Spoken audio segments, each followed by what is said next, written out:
Good morning, Jake. It's always a bit tough to leave bed, isn't it?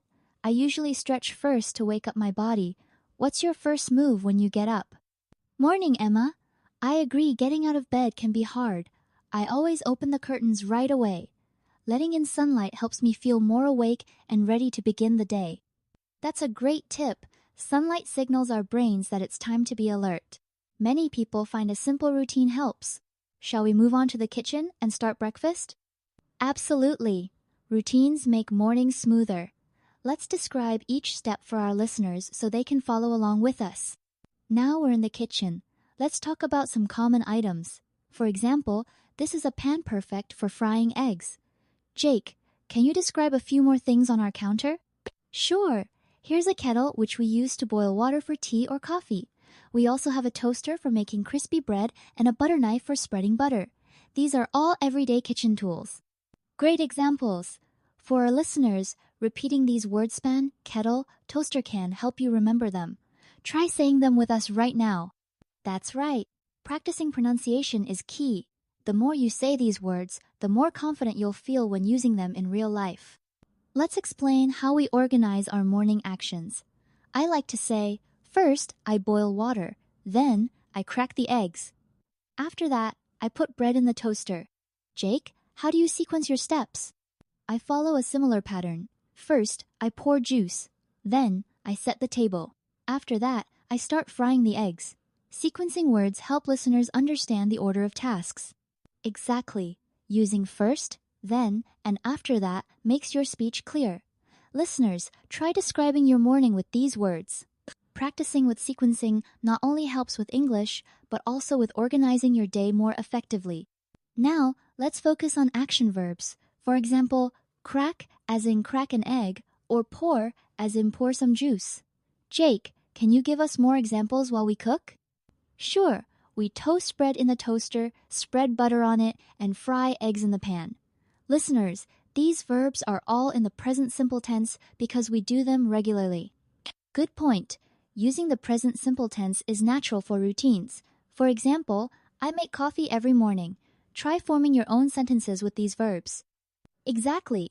Repeating these structures will help learners become more fluent in everyday conversations.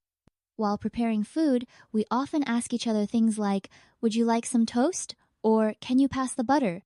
Why are these polite forms important, Jake? Polite questions make conversations friendlier and more comfortable. Using would you like or do you want shows respect. For instance, would you like tea or coffee? Is a common morning question. Exactly. And if you want to make a request, you can say, could you pour me some juice? It's softer than just saying, pour me juice. That's right. Listeners, try practicing these polite phrases with a friend or even by yourself in front of a mirror. Let's talk about preferences. I usually say, I prefer tea in the morning. Jake, how do you express what you like or dislike?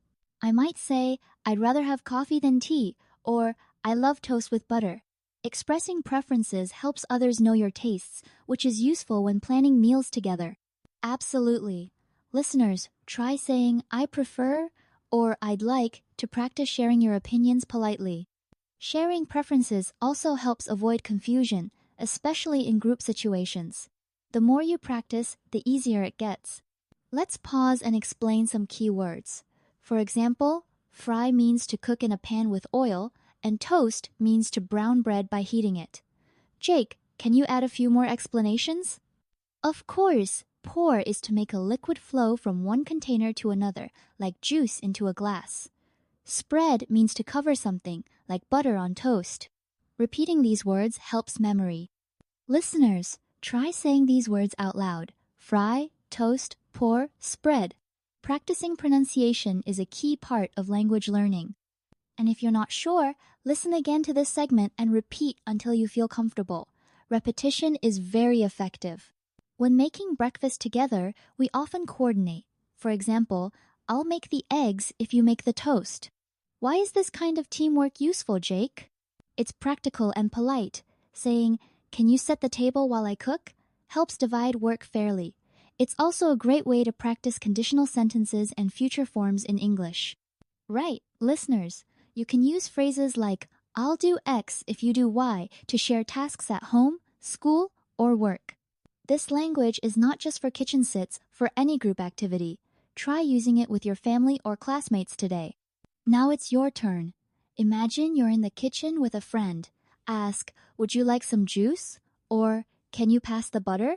Jake, let's give listeners a sample exchange. Sure. Emma, would you like tea or coffee? I'll have tea, please. Can you pass the toast? Here you go. Do you want butter or jam? Butter, please. Thank you. Listeners, pause the podcast and try saying these lines out loud. It's okay to repeat them several times until they feel natural. Practicing role plays boosts your confidence. The more you speak, the faster your skills will improve, even if you make small mistakes at first. As we finish our breakfast, remember that confidence grows with practice. Start with simple sentences, then try adding new words or details each day. Jake, what's one way listeners can keep progressing?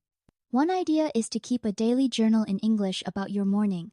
Write sentences like, today I ate eggs and toast. Over time, you'll notice improvement in both vocabulary and grammar. That's a fantastic suggestion. And don't forget, listening to conversations like ours and repeating them is a proven way to learn. Absolutely. The more you listen and speak, the more comfortable you'll become. Thanks for joining us today. See you next time for more English practice.